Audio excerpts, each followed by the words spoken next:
আসসালামু আলাইকুম এভরিওয়ান, আশা করছি সবাই ভালো আছেন। আজকে যে প্যারাগ্রাফটা দেখাবো সেটা বর্তমানে এইচএসসিতে আসার সম্ভাবনা অনেক রয়েছে, অনেক বেশি পরিমাণে এখন আলোচিত একটি বিষয়, সেটা হচ্ছে কৃত্রিম বুদ্ধিমত্তা বা আর্টিফিশিয়াল ইন্টেলিজেন্স। এটার ইংলিশ ভার্সন বা ইংলিশের প্যারাগ্রাফটাও আমার পেজে আছে, আপনারা চাইলে দেখে নিতে পারেন। যাদের বাংলায় দরকার তাদের জন্য আজকের ভিডিওটি। তো চলুন দেরি না করে আমরা পড়ে নিই। এইচএসসি প্যারাগ্রাফ এআই বা আর্টিফিশিয়াল ইন্টেলিজেন্স, যার বাংলা কৃত্রিম বুদ্ধিমত্তা।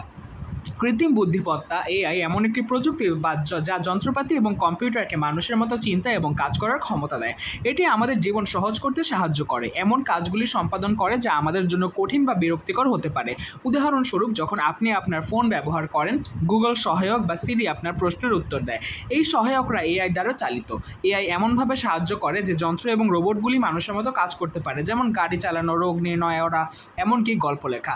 আজকাল এআই অনেক ক্ষেত্রেই ব্যবহৃত হচ্ছে, যেমন স্বাস্থ্যসেবা, শিক্ষা, পরিবহন। উদাহরণস্বরূপ, হাসপাতালগুলোতে এআই ডাক্তারদের দ্রুত রোগ শনাক্ত করতে সাহায্য করে, যা সময় এবং জীবন বাঁচায়। গাড়িগুলিতে এআই ড্রাইভিং করতে ব্যবহৃত হয়, যার মানে গাড়িটি নিজে চালাতে পারে মানুষ ছাড়াই।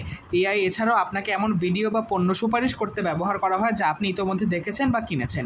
যদিও এআই জীবনে অনেক সহজ করে তুলেছে, কিন্তু মানুষ চিন্তিত যে এটি মানুষের চাকরি নিয়ে নেবে। তবে এআই এখানে থাকবে এবং এটি মানুষের কাজ আরও ভালো এবং দ্রুত করতে সাহায্য করছে।